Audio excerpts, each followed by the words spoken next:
différence ce soir, elle s'est jouée aussi ici. Lui, face à lui. La différence d'avoir un gardien décisif dans une cage. Paul qui a encaissé tout simplement 27 tirs avec presque 2 expected goals, ça veut dire prend 0 but. Un autre qui a encaissé 2 tirs, un cadré avec 0,29 d'expected goals, il prend un but.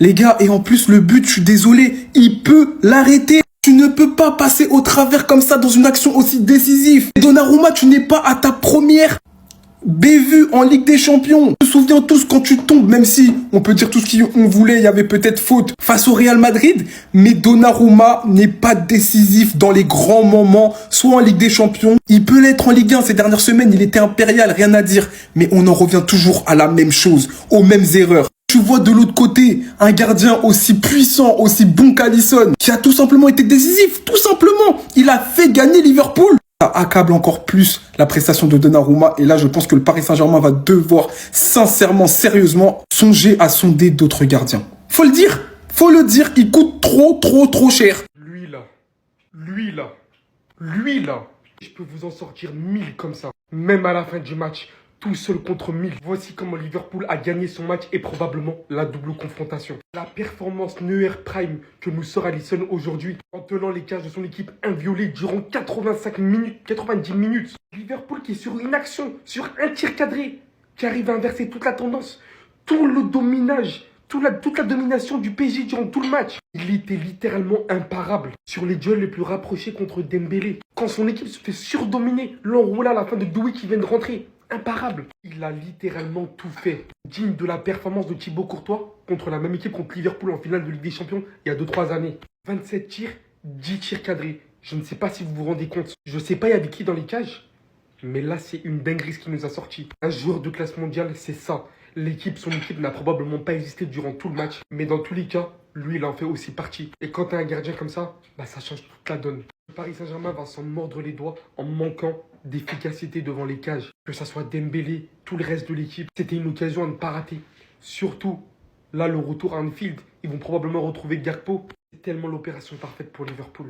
On pensait tous que Luis Enrique avait transformé ce PSG en son Barça de la MSN de 2015. Au final, il l'a juste transformé en son Espagne de 2022. 72% de possession, 28 pour Liverpool, 27 tirs à 2, 10 tirs cadrés à 1 et pourtant le score 1 but à 0. Le PSG, malgré une prestation magistrale, s'incline contre le Liverpool d'Arne Slot, le Liverpool del Cholo, que dis-je. Le plan était rodé, le plan était préparé. Alisson a été fantastique ce soir. Le coaching était payant, le but était gagnant. Arne Slot qui fait rentrer Harvey Elliott à la 85e. Une minute plus tard, Elliott marque sur une passe de Darwin Núñez qu'il a fait rentrer précédemment. Le football n'a pas gagné ce soir. Selon moi, nous avons démasqué cette imposture qu'est Liverpool. Quand le Real Madrid fait ce genre de match en Ligue des Champions, tout le monde dit que c'est moche. Alors j'espère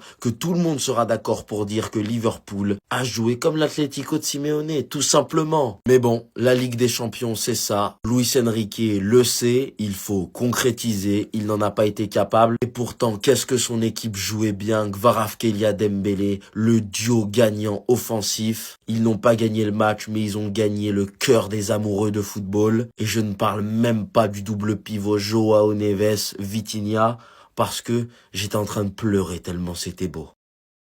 Ah, le Paris Saint-Germain, c'est pas sérieux. Vous m'avez encore déçu ce soir. Donnarumma, lève-toi, le match est fini. Ce gardien là, parfois, j'essaie de le comprendre, mais j'ai du mal. Toi, pendant tout le match, t'es dans tes cages là-bas, t'as eu aucun tir. Pendant tout le match, Liverpool, ils t'ont pas dérangé, ils t'ont laissé faire tes affaires tranquilles. Le seul petit arrêt que le Paris Saint-Germain t'a demandé de faire, en plus de ça, en fin de match, t'es allé te prendre ça.